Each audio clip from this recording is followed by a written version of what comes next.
Maybe we should close that so we don't get distracted with it. By the health certificate people?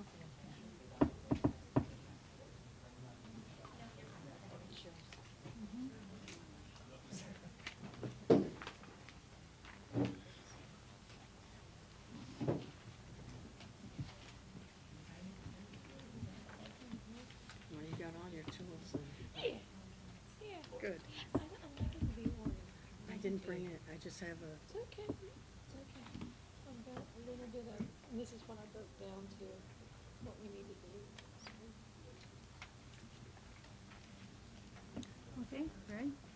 Okay. The Department of Public Health, what we did was we issued a physician's alert to notify all the public, including our physicians and our healthcare providers, about this new and novel coronavirus that actually started in December 2019. And this virus really originated actually from animals, and then later on it was able to be transmitted from human to human. It all started in China, as you know, in Wuhan city. If you review the latest data, it's showing as of yesterday 611 cases with about 17 deaths.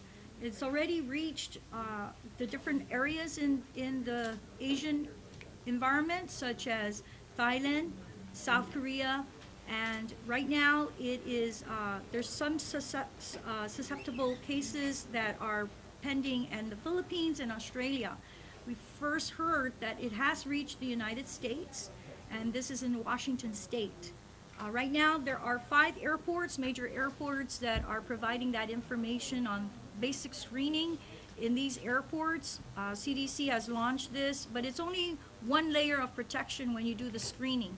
Obviously, we have to have that second layer of protection, which is to have our providers be notified, and if they have any suspected cases, to report that and to obviously get the testing done.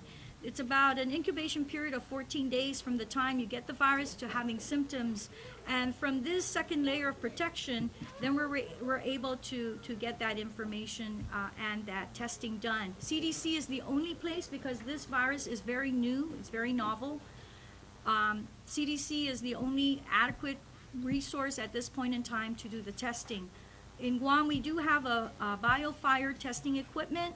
That BioFire cannot test for this new novel because, as I mentioned earlier, it's a very new virus. However, it can provide testing for other respiratory illnesses, and then we can identify if there are positive illnesses, and from there we can, if everything turns out to be negative and we feel that it has all the symptoms, the patient has all the symptoms of a coronavirus, and then we can also send that specimen to Atlanta, Georgia for testing in regards to that.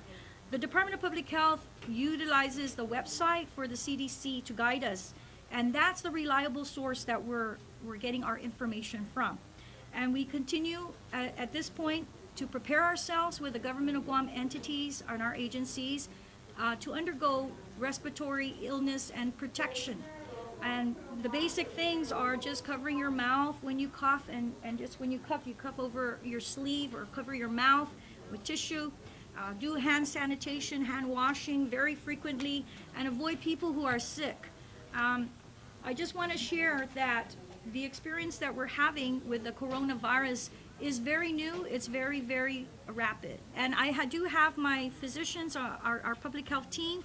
I'd like to introduce Dr. Manglonia, and she can emphasize a little bit more on details as far as the coronavirus that she knows, and she's getting information from CDC. And we also have our territory epidemiologist, Dr. Ann Pobitsky. And again, they're here to share some more information. And of course, my deputy director, who's also a seasoned nurse. We have the team, and what we're planning to do also is we're planning to get prepared, as you all know, get the airport involved, and also our other partners, such as the Homeland Security, the 2 hospitals, the Guam Memorial Hospital, the Guam Regional Medical City, and of course, Customs and Quarantine, and the Department of Public Health. And so that we can be practicing some exercise. We do have our plans in place, our protocols of the past. We've had exercises before. As you know, we had MERS, and we also had the severe acute respiratory syndrome. And so this is nothing new. The plan is in place.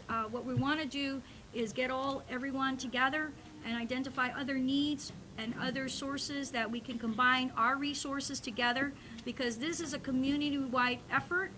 It is not just a public health effort, but everyone, as I mentioned, all our stakeholders, and of course Homeland Security plays a major role, and our JIC, our Joint Information Center, and we are very fortunate to have them in this meeting today. Dr. Pubitsky and Dr. I'll turn over now the mic to them. Go ahead.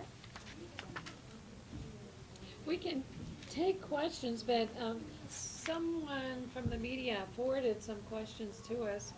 And if you all would like to ask questions, or if you would like to hear the answers to the questions we already received.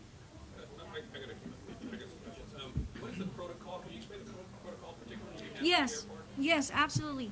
With our Department of Public Health, what normally happens is if a patient is airborne and they feel sick, they have fever, or they just don't feel great, of course the airline has to notify the tower 1 hour prior to landing. And when that airline industry, whether it's United or what other airline is there, they will call the WARN phone. It has a special number, and Dr. Pubitsky has that phone 24/7. And then they will describe what are the symptoms of the patient. That information will be relayed to Dr. Pubitsky through the Customs and Quarantine agent.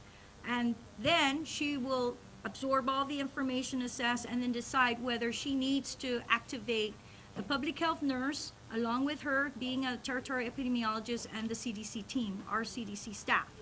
Once that happens, then if she makes the determination that yes, the Department of Public Health has to be at the airport right away, right before that patient lands, she'll activate the team. The team will be at the airport. Our public health nurse will begin to do the assessment of the patient. We're going to do 2 types of assessment, not only the clinical part, but also the part where it undergoes the epidemiological assessment. This is to identify how long have they traveled, where are they originally from, when did they start getting ill, all those questions. And then the public health nurse will then, based upon her clinical assessment, will contact Dr. Magnolia, our public health medical director, to inform her of all this information that she has gathered through her clinical assessment. And then Dr. Magnolia will decide, okay, you can just have her go see a private provider, or she needs to be rushed to an emergency room, whether it's at GMH or Guam Regional Medical City. And from there, that's our protocol as far as how we're operating. And then we also will have signs up at the airport to educate the public as they come in. If you feel, that you're feeling like you have fever, headache, and all the symptoms, and you need to be seen, please, we will have cards given. In the past, when we used to have it way back with the SARS, we had public health staff on duty at the airport. And that was because it was a pandemic at that point, global. And when that time comes, then we will activate our nurses at the site when that situation, it becomes very pandemic. But at this point in time, because we don't have direct flights right now to China, we're still classified at low risk at this point. But again, everything starts to change. And that's not to say it will still be at a low risk. We get our orders and our assessment done and the information from CDC. So we follow the CDC guidelines in our end. So I hope that gives an overview. Can I ask how the virus is transmitted? Well, it originated in seafood and animal markets, so we don't exactly know what kind of animal that jumped to a human, that it's now human-to-human transmission. But it's important to note that right now, the spread is going on in China. The people who went to Japan, Vietnam, even in the case in Seattle, they haven't spread it to any other people yet.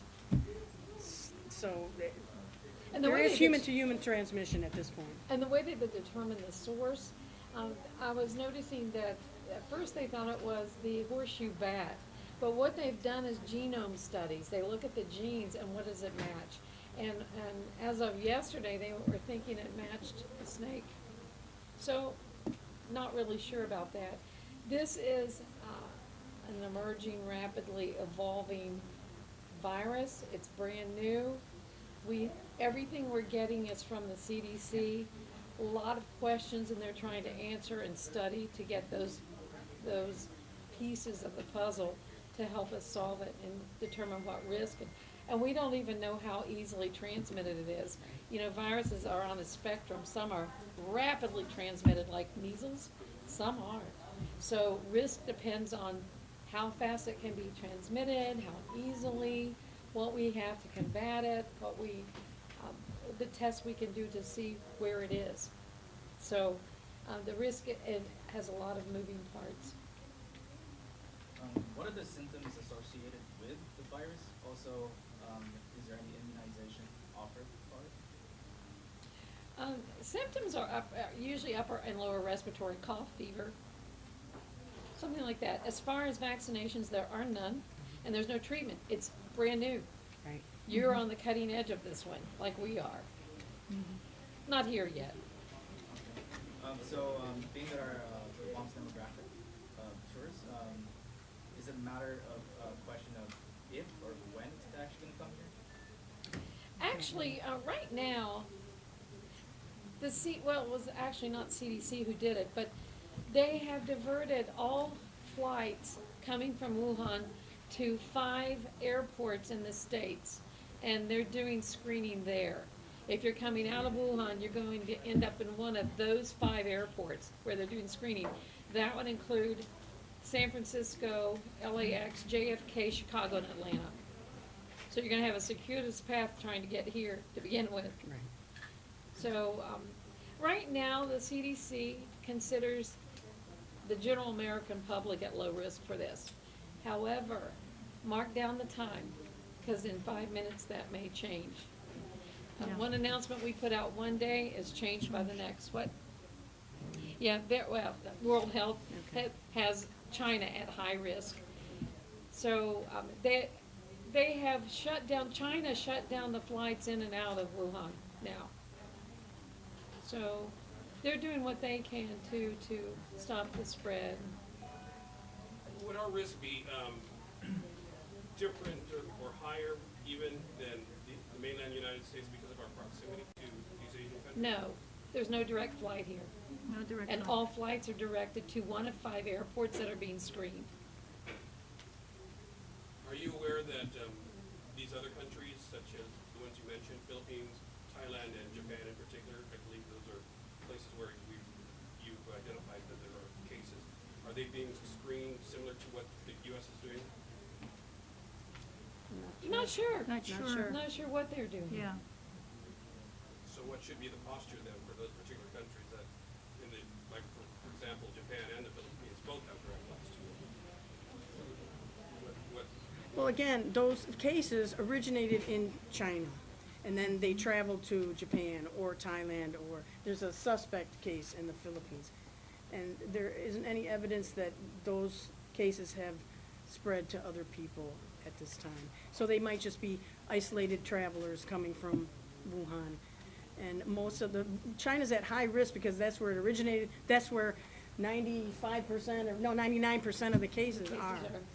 And they may be screening. We don't have that information. They did show, and you know, you guys can check, your media outlets, you can check what the other media are showing. They did show, you know, those temperature guns in various places, so there is probably a lot of screening like that. Be nice if we could get stuff like that at our airport, but I don't believe we have those little and temperature guns. Right now, our FEP, our Public Health Emergency Preparedness Team, is ordering all the thermometers as we speak, and so we're trying to prep up our equipment in that regards, and masks and all the safety protective equipment.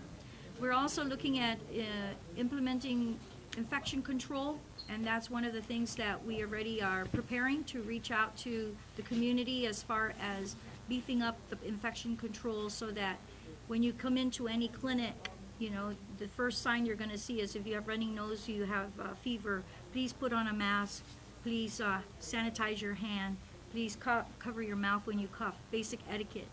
And so we're also monitoring that, and in fact, we're going to start educational courses that will be available in regards to GMH staffing, and that will begin next week on Monday and Wednesday at GMHA.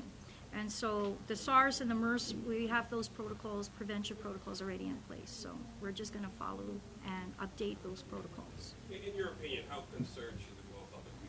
I think everybody should be very concerned. Anytime you have a virus that is very new and novel, I don't think that we should ignore it. I definitely think that we all need to practice proper precautionary measure. And again, the respiratory illnesses can be prevented if we practice good etiquette, covering your mouth when you cough, washing your hands very frequently. I can say that over and over. And, you know, just wearing protective mask when you're in a public entity that you may be exposed to. Any other questions?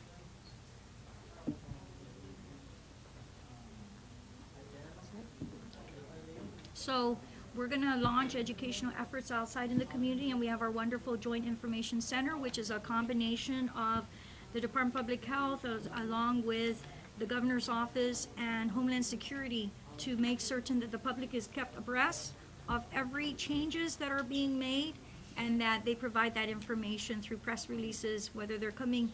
The JIC Center is the combination of one press release, not 3 separate press releases, but one that is a unified press release for the public. Any other questions? Thank you. Thank you. Okay.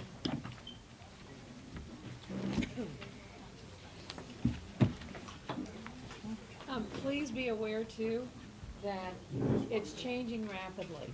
Right. So what we tell you now may change in a couple of hours as far as the numbers Right. and the risk involved. Because the risk is based on the transmission dynamics, and we don't know yet.